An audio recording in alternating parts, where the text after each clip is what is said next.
क्या आप जानते हैं किस तरह से सिर्फ 2 से 3 बातों का ख्याल रखे आप किसी ऐसे शख्स की जान बचा सकते हैं जिसको लू लगी हो? अगर आप ये जानना चाहते हैं तो आप मेरे साथ रहिए। मैं हूं डॉक्टर आसिम और आप देख रहे हैं डॉक्टर आसिम लेक्चर्स, मेरा यूट्यूब चैनल यूट्यूब के ऊपर। Stay tuned.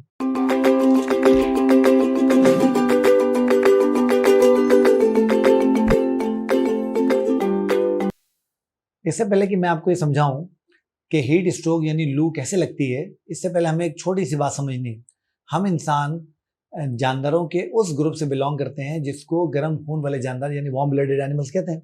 अब वार्म ब्लडेड एनिमल्स का मतलब क्या हुआ? इसका मतलब ये हुआ कि माहौल में सर्दी हो या गर्मी, अल्लाह ताला ने हमारे जिस्म को ये सलाहियत दी है कि वो हमारे बॉडी के टेम्परेचर को एक ख़ास लेवल के ऊपर मेंटेन करके रखता है।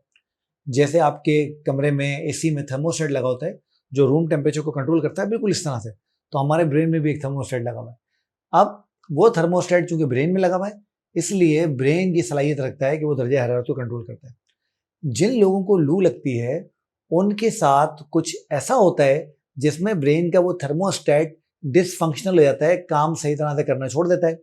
जैसे ही वो सही तरह से काम करना छोड़ता है वैसे ही जिस्म का दर्जा हरारत बढ़ने लगता है, और इस कंडीशन को जिसमें थर्मोस्टेट हमारी बॉडी का सही तरह से काम ना करे और हमारी जिस्म का दर्जा हरारत बढ़ने लगे, इस कंडीशन को हम लू लगना या हीट स्ट्रोक कहते हैं।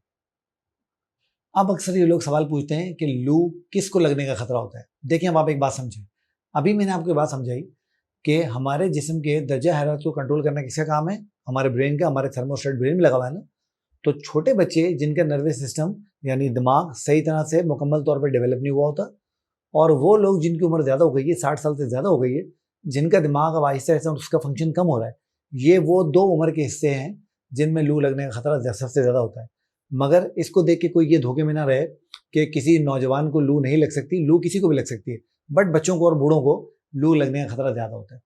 दूसरे वो लोग जो कि सख्त गर्मी के अंदर कोई मेहनत का काम करने वाले लोग हों, जैसे आप देखते हैं अक्सर सड़कों पर मजदूर काम कर रहे होते हैं, ज़्यादातर लू उन्हीं को लगती है। उसकी वजह यही होती है गर्मी बहुत होती है, तपीश बहुत होती है, बहुत मेहनत का वो काम कर रहे होते हैं।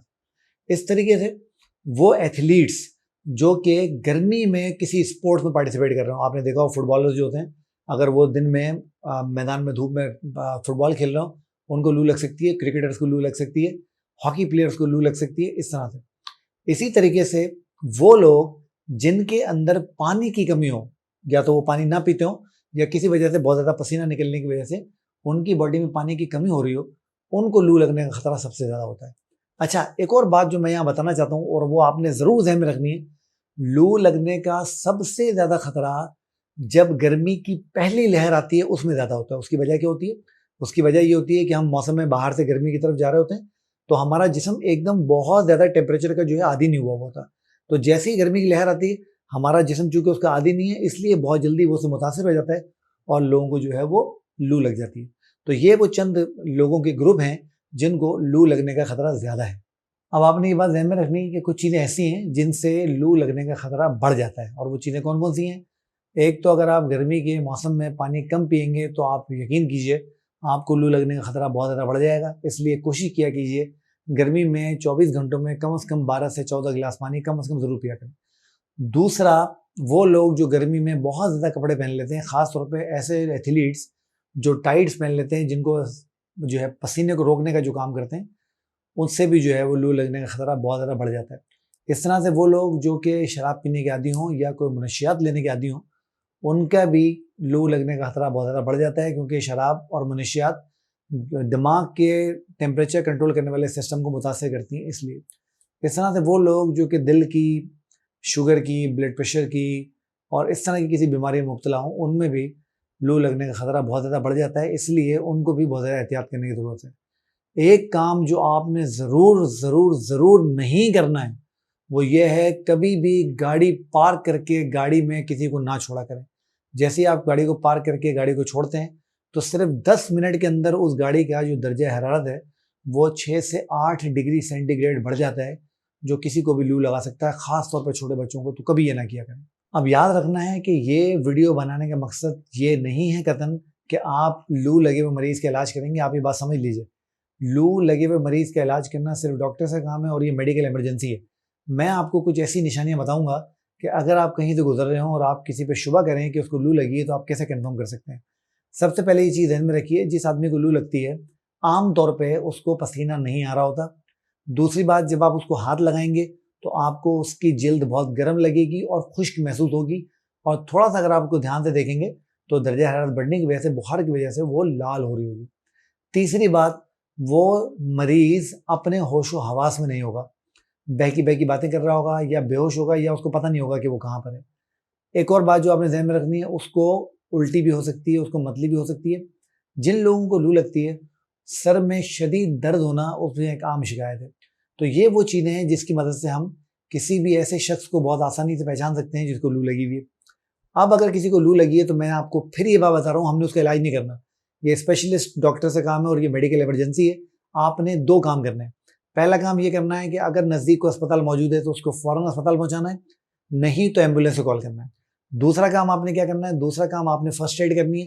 फर्स्ट एड में आपने क्या करना है? उस शख्स की जिस्म को ठंडा करने की कोशिश करनी है। वो ठंडा आप कैसे कर सकते हैं?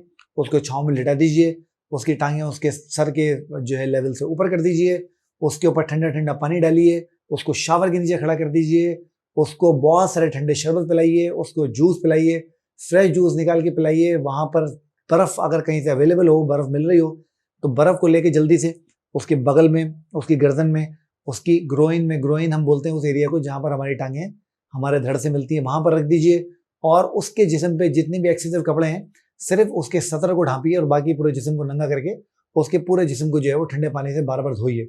अगर उसको आप किसी ऐसे टब में जो है लिटा सकते हैं जहाँ पर ठंडा पानी हो, तो ये बहुत ज़बरदस्त है। इस तरह से आप किसी भी मरीज़ की जिसको लू लगी है उसकी जान बचाने में अपना किरदार अदा कर सकते हैं। याद रहे, हमने लू लगे हुए मरीज़ का इलाज नहीं करना है, हमने सिर्फ उसकी फर्स्ट एड करनी है। तो ये था वो सब कुछ जो आप जानना चाहते थे लू के यानी हीट स्ट्रोक के बारे में। अगर आपके जहन में इससे मुतालिक कोई सवाल है तो आप कमेंट सेक्शन में वो सवाल लिखिए, मैं आपको इंशाल्लाह उसके जवाब दूंगा। इसी तरीके से अगर आप किसी और बीमारी के ऊपर इसी तरह की कोई मालूमाती वीडियो देखना चाहते हैं तो वो ज़रूर देखिए। इस तरह से कोरोना वायरस के ऊपर मेरी एक वीडियो है, उसका लिंक मैं डिस्क्रिप्शन में दूंगा, उसको भी ज़रूर देखिए, आपको उससे बड़ा फ़ायदा होगा। आप देख रहे हैं डॉक्टर आसिम लेक्चर्स। मेरे चैनल को लाइक कीजिए, सब्सक्राइब कीजिए और साथ ही साथ अपने दोस्तों को भी इस बारे में बताइए। बहुत शुक्रिया।